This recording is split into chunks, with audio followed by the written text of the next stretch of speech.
Abu the Jester lived an unserious life right from when he was a young boy. He had both parents, but they never had time for him. His father was a driver while his mother was a trader. His parents were always busy. They would go out in the morning and come back late in the evening. Abu had learned to live an independent life with no one to lead him towards the right path. Many people have advised his parents to create time out of their busy schedule for their only son, but the two of them were after making money and nothing more mattered to them. When Abu became a teenager, he started playing pranks on people.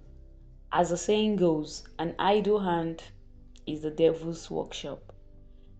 Since Abu had no one around him always, he switched to what would keep him busy, and that was lying. He tried it at first and he discovered it was fun. His father, who supposed to correct him, would not come back home until evening time. Likewise, his mother would not close her shop until she had sold almost all her goods for the day. One day, he raised a false alarm in the neighborhood that fire was burning a particular house. The people rushed to the assumed house with buckets filled up with water, only to discover that Abu had lied to them. There was no fire, it was only a smoke from a nearby refuse dump. Abu laughed wholeheartedly at the huge crowd he pulled with his tricks. The people wanted to catch him but could not because he was nowhere to be found. He did another one at the riverside. He noticed some women were washing clothes beside the river. He wanted to laugh and catch fun as usual. So, he decided to pretend as if he wanted to fetch water. He slipped deliberately and started shouting, "My shoe, my shoe!" Hastily, the women ran towards the side. They began to look for Abu's shoe. The women searched everywhere. They found nothing. One of them fell into the river and almost drowned while searching for Abu's missing shoes. Abu laughed as he raced away with his two shoes in his hands. That was when the women realized they had been tricked. Abu had one shoe kept somewhere before he slipped deliberately, with one shoe just to call their attention. No missing shoes in reality. The women hissed angrily. The one that fell into the river rained curses on Abu. Bad reports on Abu's immoral behavior reached his father. He scolded his son once and after that, he never spoke about it again. Abu took a break, but after some weeks, when he noticed his father was not bothered about him again, he resumed his pranks again. Gradually, he became a professional liar and an annoying jester.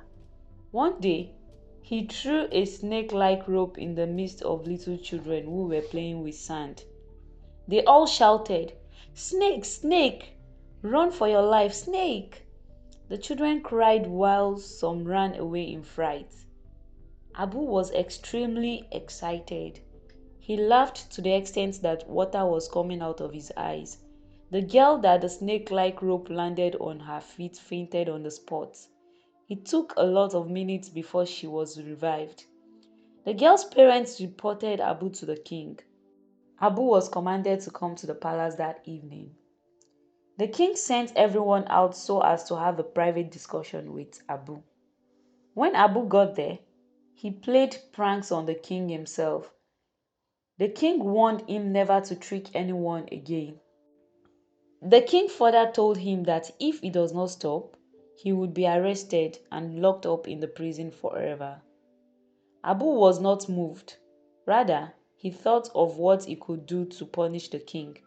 A thought crossed his mind and he executed it immediately. A mosquito was flying around the king's head at that time. It perched on the king's right cheek. Abu stood up to give the king a hot slap on his right cheek. "What nonsense is this?" the king said bitterly. His eyes were red and the cheek swollen. "I am sorry, my lord," I was trying to kill the mosquito that perched on your cheek. The king, still angry. Are you serious at all? You slapped a whole king because of just a tiny mosquito. The king replied. Abu did not allow the king to finish his statement. He saw the mosquito on the king's left cheek and decided to attack it again. He gave the king another hot slap. The second slap was hotter than the first. This time, he was able to kill the mosquito. The king groaned in pain. Abu started laughing. He stopped immediately the guards entered. The king tried to talk, but Abu did not allow him. He did this by showing the guards the blood on his two palms and the mosquito he just killed. The guards foolishly believed him. They ushered the king into the inner chamber in order to take a rest. Abu used that opportunity to fly away like a free bird. He refused to step into the palace of the king up till his death. Abu continued unchecked by his extremely busy parents. He did not limit his tricks to only the younger ones, he extended it to the elders too. Abu started targeting when the elders would come outside to sit, relax or eat. Silently, he would use a string or leaf to tickle them.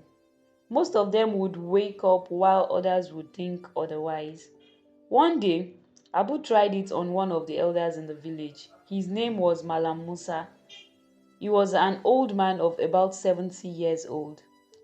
One memorable evening, MALLAM sat on the ancient chair, sleeping and enjoying the evening breeze. Just in front of his house, Abu appeared with sufficient leaves in his hands. He tickled the old man in his ears repeatedly. MALLAM jerked back into reality in fright and started breathing heavily.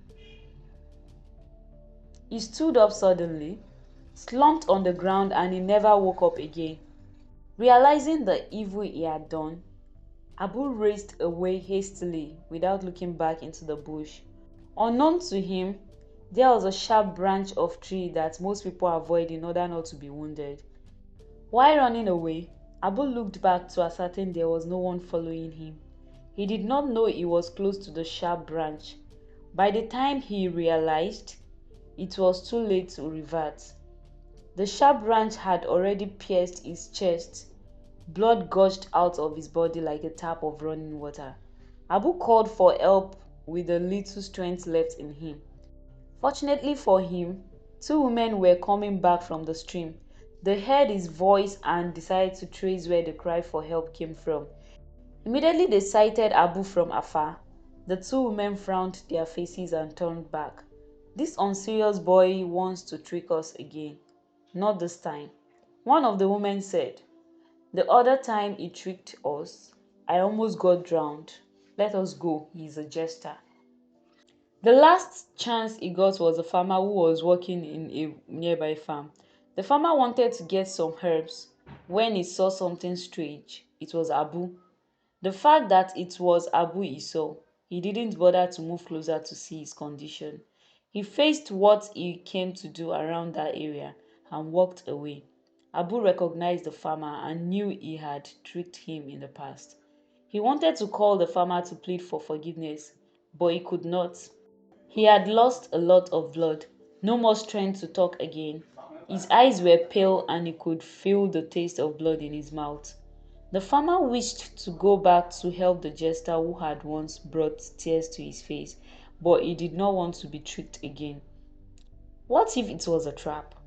What if the jester wanted to make a fool of him, like he had done before? The farmer's mind drifted into the past as he remembered what Abu had done to him. It was during harvest period, when farmers were always happy to eat the fruit of their labor. Abu went to the farmer's house very early in the morning to announce to him that wild rodents had damaged almost all his farm products. Abu disappeared immediately with a smile on his face. The lie he told made his day. The farmer foolishly burst into tears. He did not even try to verify the bad news Abu just told him. His neighbors began to console him. The farmer's wife refused to be consoled.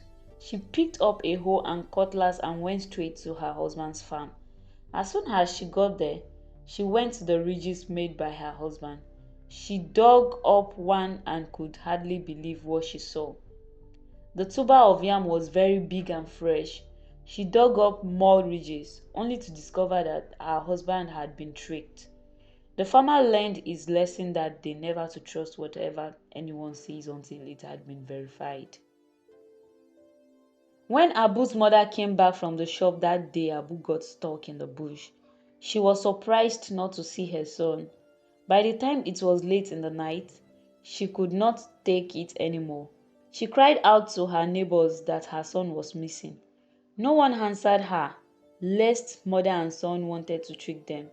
It was when one woman saw how serious Abu's mother was that she confessed that she saw Abu in a particular bush in the evening crying for help, but because she thought it was a joke, she did not bother to move closer to his side. Abu's father came back at the time the woman was narrating what she saw. Both husband and wife raced to the bush, but by the time they got there, it was too late. Although Abu was still breathing, he had lost a lot of blood. His father was able to remove the branch that pierced his son's body with great difficulty. Abu breathed his last before they carried him out of the bush. Abu's mother wailed helplessly. No one could move close to console her because she had been warned before about not having time to train up her son in the right way. Abu's father could only look in self-pity at his son's dead body. Abu died a strange and untimely death. The men in the village assisted Abu's father to bury his son's body because it was a taboo for a man to bury his child. Abu's parents learned their lesson the hard way.